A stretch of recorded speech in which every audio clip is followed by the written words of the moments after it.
Hello. Hi, Ryan. How are you doing? Hello. I can hear you perfectly. Good Oh, to you can see see me? you. Yes, I can. Good. Nicole here from Black Rockers United. This is our special guest, Ryan Bland. They are the lead vocalist for Ache. Ache is a New York hardcore supergroup that came from Bushman, right? On Yes. 33, United Nations, and Dead Serious. And some of your fellow bandmates also were in those bands with you too, right? Yes. Wow, you've done your Awesome. homework. I have, yeah. How are you today, Ryan? What's up in your world? I'm doing okay. I'm just like trying to stay positive. There's so much negative stuff going on, and just Yeah, trying to have like one positive thought a day to kind of get me through all of this. That's how I'm getting through all of this anyway. right on, right on. Positive punk, right? Yeah, hey, Hey, how's sometimes. that? So, if you don't mind me asking, on that note, COVID obviously has affected how all of us navigate the world. How has that affected your sense of community and playing out live? Well, the last show that we played was in February. It was really cool. It was a hip hop hardcore mix, and we Okay. we played with Cool Keith. Yeah, Get out. Cool Keith was awesome, and he actually knows a lot about punk rock. Believe it or not, you know, Wow. him and I talked about this movie called Green Room. Have you seen it? I haven't. Tell me about it, Ryan. It's on Netflix. A movie about these punks that end up like touring, and then they get caught in this green room with like, these racists, and it's a pretty cool movie. But that was the last show that we played, and we had all this stuff scheduled. We were gonna play this Wow. this hardcore matinee with McRad, Mhm. and that's Chuck Treece's band. He was in Bad Brains and all those kind of bands. But Yeah, yeah. matinee with those guys at A7, and then like I was so excited for it, and then it was the weekend that everything just kind of shut down. Ooh, wow. So, like, And just. yeah, and Mm. we were gonna go into the studio to record an album too, and everything is just like not Yeah. non-existent. Yeah, the shift has really forced all of us to be even more creative. How Yeah. have all of your bandmates and you kind of come into that synergy regardless of COVID-19? Well, we made the video for Movement of Fear. That was one thing that we did during the Terrible pandemic. video. I wrote that song like a long time ago, and I always had the idea for the video. And then when everything happened with George Floyd, my drummer was like, we have to write a song now for what happened. I'm like, we wrote a song. Yes, we exactly. wrote a song about Sandra Bland. I'm There you like, go. I had this idea. I brought it up at rehearsal once. I don't know if you guys remember, and they're like, Ryan, that's a brilliant idea. Let's do it. And then we just got to work. And so we made that video, and we've been sending music like back and forth to each other. Awesome. And we're going to try to just kind of finish this record like while we have this downtime. Beautiful. Beautiful to Yeah. hear. So, what was your foray into like heavy styles like hardcore punk and metal?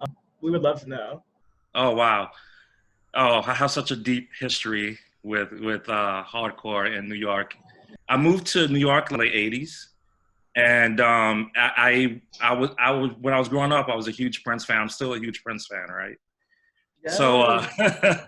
so I went to a Prince concert. I was camping out for Prince concert tickets, and there was a bunch of punk rockers, like hardcore kids, in line camping out for Prince. Believe it or not. And one of the people that was camping out was Israel, who later sang for Bad Brains on the Rise album. Yeah.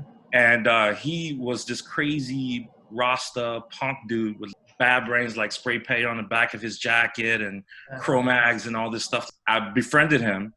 And so about a week or so later, he gave me the Bad Brains Roar Yola cassette. He got me into hardcore punk and Bad Brains, So thank God that I went to that Prince concert. Yeah, everything happened for a reason and lined up so that one black rocker can meet another. Yeah. And then from there, I just went head first into the scene. I had to seek out any band that was remotely as aggressive and angry and wild as the Bad Brains was. Yes. And then I just started going to crazy shows like at CB's, and I did my first stage dive at a Fishbone concert. Sick. Um, Sick. Okay, so like hardcore has really kind of burgeoned out of New York. What are the venues that you love that you started with? And you're like, yes, this is where it all came home for me. Well, there was so many that like were around back then that are gone, and it's so sad. Yeah. Sometimes I walk around New York and I just kind of stand in the spot where they used to be. I know, right? You get that sense of like displacement but love too. Yeah, exactly. Yeah. So CB's is number one for me. I don't know if you can see behind me, but there's a skateboard deck in a frame back there. Nice, Ryan. Tell us That's about me it. stage diving at the last CB show that I went to. And it Sick. ended up on a skateboard deck, Bad Brains. So that Beautiful. I had to frame it. There you go. You know what I'm Yeah. saying? Like you gotta memorialize your history. And punk history is Exactly. one of those things that you gotta capture it or else it's gone. Exactly. CB's was number one, and then there was the Wetlands. I spent a lot of time at the Wetlands, and there was a place that did hardcore shows called the Bond Street Cafe. Yeah. And then there was so many. There was this place called the Gas Station. So yeah, I like I said, I would walk around still and just kind of think about what was. I love that. I love that you're kind of the living history, you know? So I went to Ake's Bandcamp, and I was just blown away by your debut album, like Fade Away. And that was released in 2016, kind of when everything kicked off, right? Yeah. It became a little more moving towards being radical and being proud of being radical.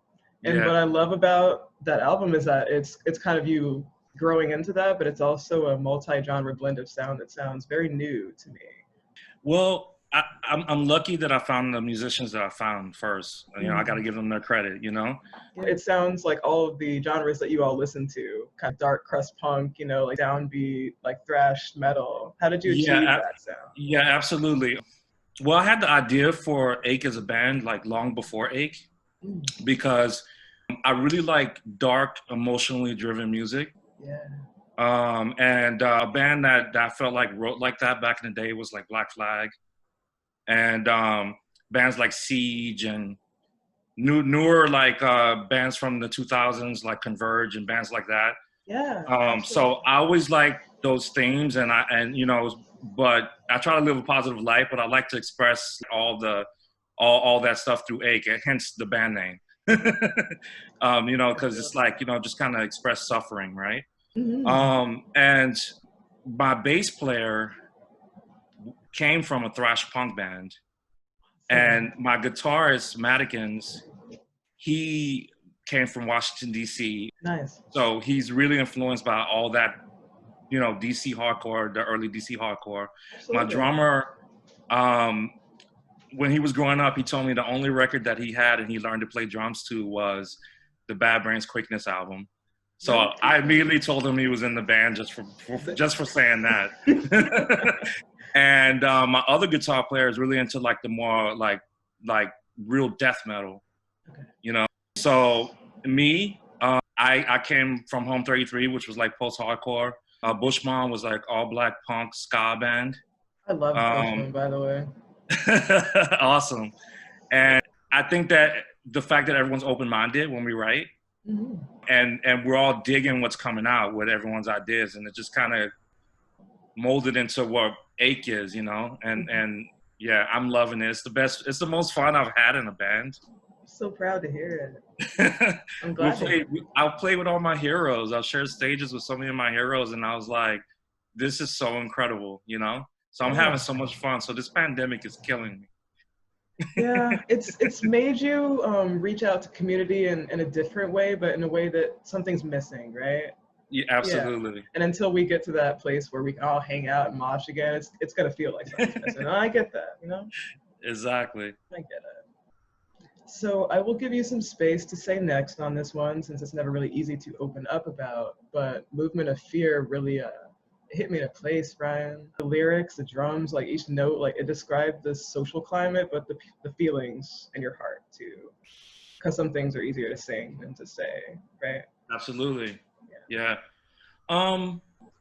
That song, when I'm on stage, like I definitely go through like some kind of like emotional breakdown, you know? And I kind of just zone out when I'm singing it. And sometimes I'm the only person in the room, or if I see other Black people in the room, I feel like we're the only people in the room when I'm singing that song. But how it came about was I was so moved by and so pissed about what happened with Sandra Bland. And I got on the phone with my dad and had a conversation with my dad about it. And then, to my surprise, he tells me that she's my distant cousin. And I'm like, what? What?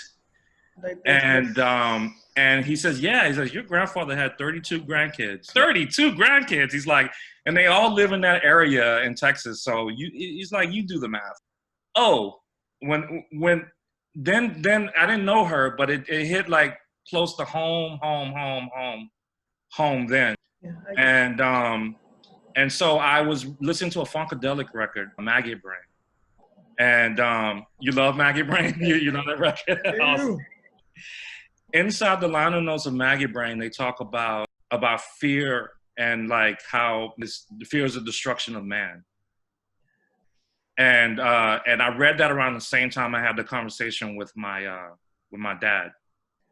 So that's what inspired the lyrics for A Movement of Fear. I resonate with that. It's kind of like to be stopped by your fear is the destruction of being free, right? Yes. And you were motivated by that in that conversation with your father. Yeah, absolutely. Real, yeah. But I feel like that's what it is. I feel like that all these years, I mean, like, the fear of Black people, it's kind of what's led to them killing us all. Yeah. And then it's like that resistance in music. It's rockers like you. It's that funk and funkadelic. It's taking that fear and like subverting it in music and being like, nah, you know what I mean? Like we're rocking with it, we're moving, And so it's like a movement against fear, and that's cool, Absolutely. I rock with that a lot. That's awesome. Yeah. Like, do you have a particularly like challenging part of your set list that like keeps you on your A game? This one's a little, I gotta be on it. Yeah. There's this one song that we have called Recidivist, and it's a newer song, and it's gonna be on the new album. And I had such a hard time just kind of coming up with phrasing for that song. I wrote 5 different sets of lyrics to that. After like the 4th time or something like that, my band was like, can we just hear it? Can we just hear it? And so I performed it for them, and they were like, that was great, Ryan, that's it. And I'm like, damn, maybe I would have been okay like 3 sets ago. I was like, I threw those out. They're like, don't you ever throw out lyrics. Don't you ever throw out lyrics again. Even though now I have the final 5th version, which is, I still get a little weary when I'm like performing that song on stage for whatever reason. Yeah. You know what I mean? And it's like, totally. and the lyrics, and what the song's about, I gotta tell you something. Every Ache song has some personal. I go through all these emotions with every single song. So. Oh wow! I didn't know that. I would never think that it's something that like you had this catharsis when you perform every song. It really is. It really is. Like every single song. I've had friends that have told me when they watch our shows that did you even know the crowd was there? Wow, for real? And I don't know if that's good or bad, but. You just kind of take it as in stride, right? As you go. Yeah, so when that song comes on, I'm like, okay, it's that part in the set list. It's a really deep, heavy song. And this phrasing is tricky. Right? Yeah. But you evolved from that. And I'm really hyped for this new album, by the way, Ryan. Oh, awesome. Yeah, I can't wait. I can't wait to hear how like you've taken those challenges and you've just gone like full force at it, That's exciting to hear. So like punk is usually political. I was drawn to Ache because this fact is more timely than ever. How do we uplift community as Black rockers and compassionate folks in this together? Well, I know that like, just in general, like over the years, like whenever I saw other Black people at shows or whenever there was a Black band that I liked, I always, showed my support because we have to support each other. So I'm still just doing that now. My friends that are in bands, like we sing on each other's records and we go to each other's shows. And there's a band right now, Ma'afa. I don't know if you know Ma'afa. We just reached out to them. Oh, you did? I did. Yeah. Flora's really excited to talk to us. Yeah, Flora is one of my closest friends, and she lives just a few blocks from here. So she comes over and we have movie nights and stuff like that. And so whenever there's a chance to shout her out or to support her and vice versa, and my friends are none above all, you know. So I feel like that we just have to uplift each other that way, Amazing. you know. Mm-hmm. I respect that, Ryan. I like that answer. It's more like the personal is political. You know, we just go to each other's house, we watch movies, you know, we support each other that way, you know. But we also rock at the same time. So we got into it a little earlier. You feel like you can be the freest when you perform, like live, right? What do you love about touring and performing, Ryan? Does it feel like 6 years since your demo? Well, yeah, it feels like a million years since the demo. I've loved it since I was a little kid. I've been performing since I was a little kid. You know, I would get up in front of my family and perform, and you know, while my friends were like out playing sports, I was in the backyard like singing to myself. So it's something that I love and something I don't think that I would ever stop doing in some form or another. You know, even if it was just me standing up and speaking to people, you know, I would do it that way. Whatever I had to do to let out those thoughts and that energy in a creative way, do it, you know. But I miss it so much. I want to be on stage now. Yeah. I wish there was a show tonight. You know? Yeah. And I've been doing it for so long. So it's like, you know, it's a part of me now. I feel that. Though I haven't ever obviously performed as prolifically as you have, like live, I understand it's kind of like it's part of your identity now. So you've had to like kind of become a chameleon and change with the times, you know, even though that is a part of you. Do you perform virtually now? We have an idea for something, so maybe soon. That's what I'm hoping. I mean, what else can we do? Yeah. And I think that I just got to talk one band member into it, and I think it'll happen. Right on. Best of luck, Ryan. Thank you so much. To it. I really do. So building off of that, nice spotlight and alternative press. You earned that one, Ike. Yes, you definitely built the 90s wave of hardcore in New York. And how did it feel to be featured alongside like Tetrarch and Trash Talk and Keonashi, Straight Line Stitch? That was great because, you know, just about a week or 2 weeks, no, about 2 weeks before that, you know, moving to Fear the video was just an idea. And it was just a reaction because we felt like we had to say something to the way we were all feeling. And for it to get a shout out just 2 weeks after, you know, was incredible. And it solidified the fact that if you have an idea, just go for it, just do it. You know what I mean? And put the work into it, and that's how things grow. Hear that, Ryan? So as we wrap up our interview, Ryan, what advice is there for the upcoming punk, rock, metal, overall youth that started out like you? How do we inspire them to join and to stay positive through it all? Well, I would say to like younger people who are getting into the scene and or starting their bands, and just go for it. Don't let anyone discourage you from doing it. You know what I mean? Like I went through a lot of stuff growing up where people thought it was crazy that I was into metal and punk. So I just stuck to it because I knew that it's what I felt, and you know, and now I can look back and feel like I left a mark. You did. And so I would say to like younger people that they need to just go for it, no matter what it takes. You might end up getting kicked out of your house because of it. I don't know, but you need to go for it because your voice might be the voice that everyone needs to hear. Yes, it's that seed that needs to be planted, and it could be you. Yeah. Exactly. Beautiful. Thank you for saying that, Ryan. This has been really something special, like a diasporic rock talk between us friends, you know, you and the hardcore scene since my birth year, and then me as a millennial who took in these influences and then grew from them as a Black rocker myself. Thanks beyond words for spending time with Brew. Be safe, Ryan. We love you. Stay Black, rockin', yes. And united as ever. Thank you guys. I'm so happy that you guys asked me to do this. Likewise. Rock on, Ryan. All right. You take care, okay? Bye-bye.